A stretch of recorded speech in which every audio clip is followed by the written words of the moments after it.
It was March 17, 1977, at the Pontiac Silverdome in Michigan.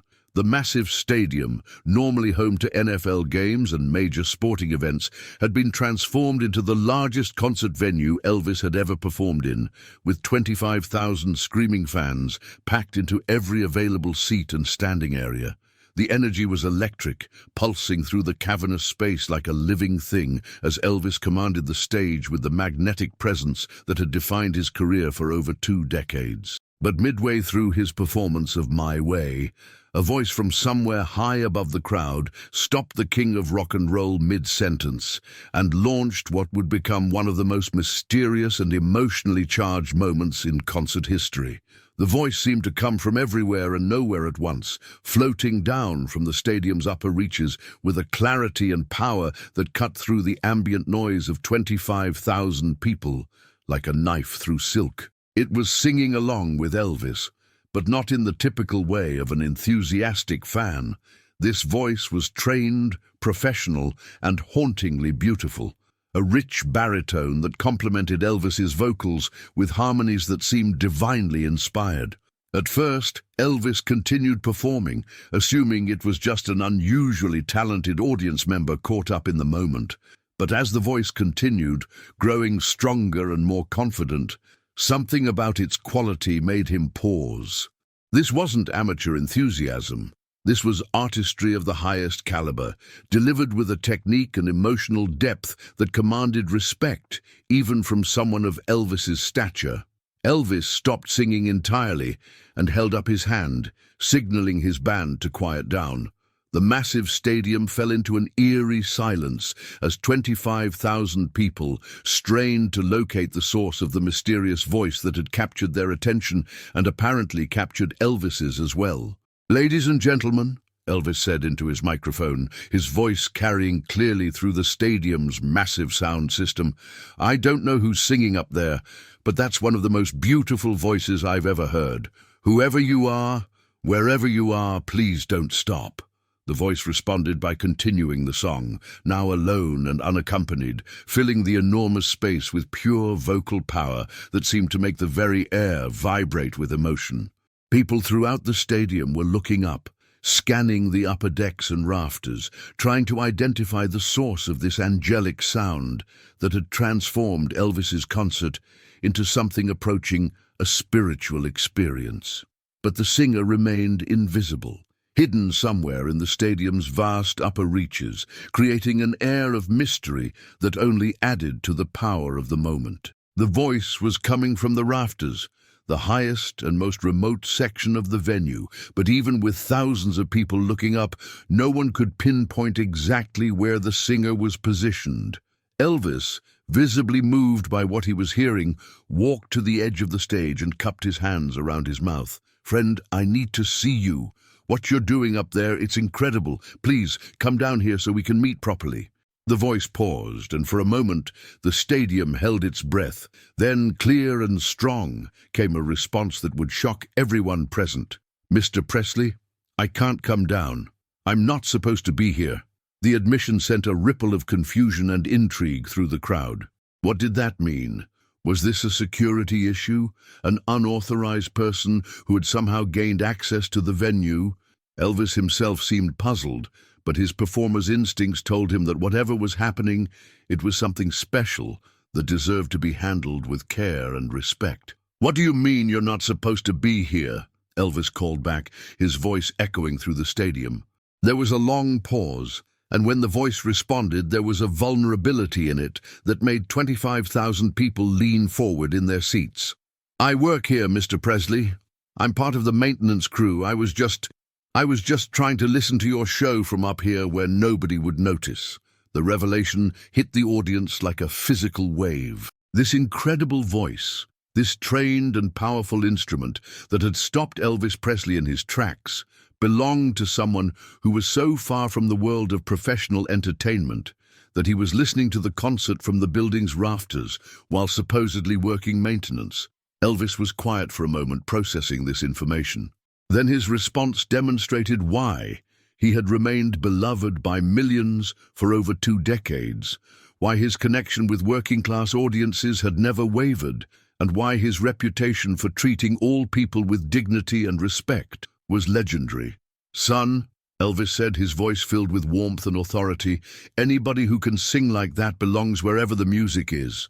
Now I'm asking you again, please come down here. These people need to see who you are, and I need to shake your hand." What followed was one of the most extraordinary intermissions in concert history. While maintenance crew supervisors and security personnel worked to locate the mystery singer in the stadium's upper reaches, Elvis entertained the crowd with stories and impromptu songs, building anticipation for a revelation that no one could have predicted. It took nearly 20 minutes to locate and escort the singer down from his position in the stadium's highest maintenance area. During that time, Elvis kept the audience engaged, but you could sense his own anticipation and curiosity about meeting the person behind that incredible voice. When the mystery singer finally appeared at the edge of the stage, escorted by security personnel who looked somewhat confused about the whole situation, the audience got their first look at someone who would soon become part of Elvis folklore. His name was Marcus Johnson, and he was 28 years old, a member of the Pontiac Silverdome's night maintenance crew who had been working at the venue for 3 years. Marcus was tall and lean, with calloused hands that spoke of physical labor and eyes that held the kind of wisdom that comes from dreams deferred but never abandoned.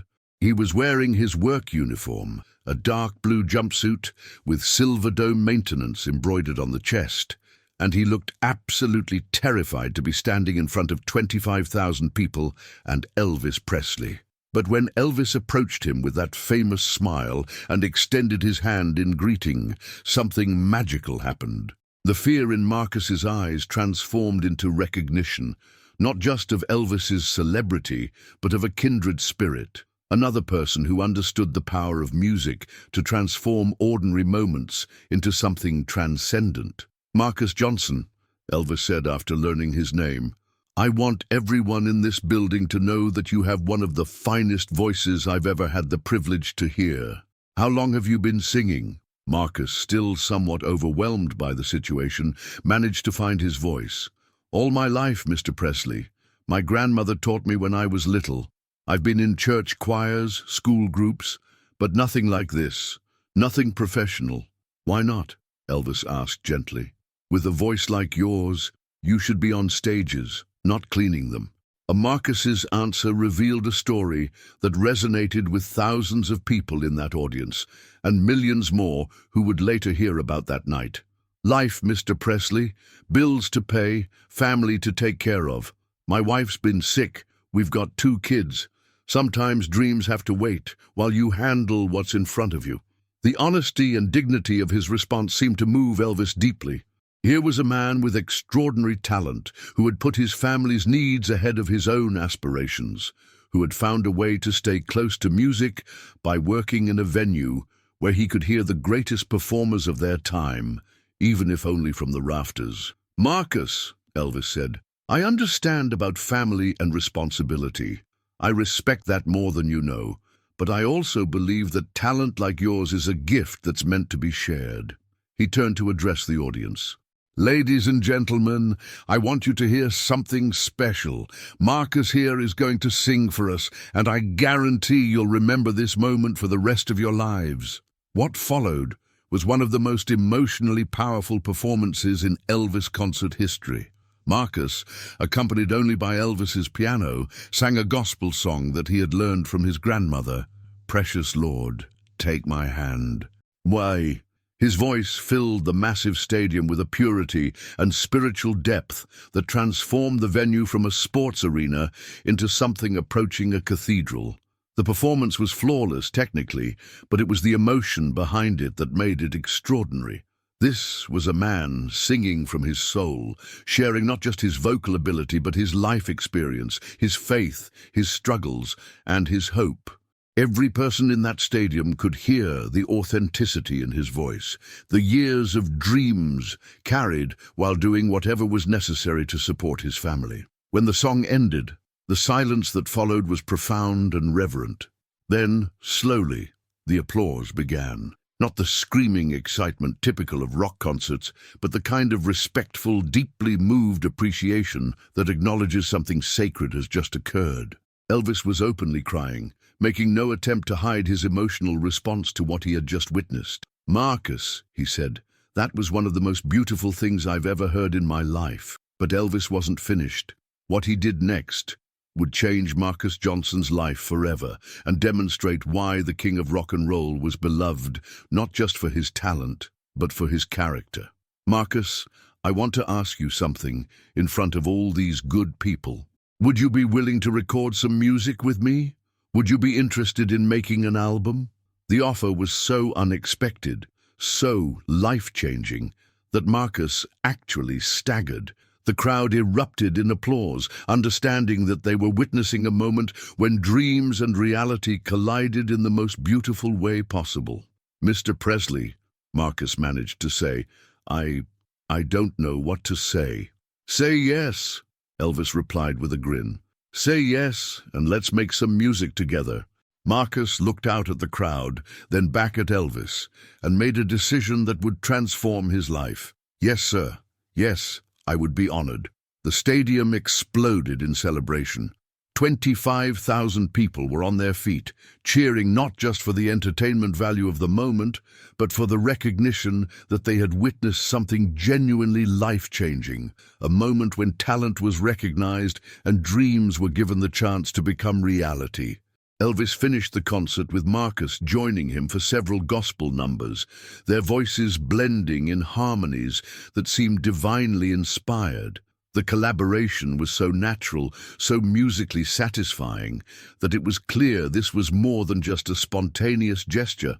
This was the beginning of a genuine musical partnership. After the show, Elvis spent over an hour with Marcus, learning about his background, his musical influences, and his family situation. He arranged for Marcus to travel to Nashville the following month to begin recording sessions, and he personally ensured that Marcus's family would be financially supported during the transition from maintenance work to professional singing.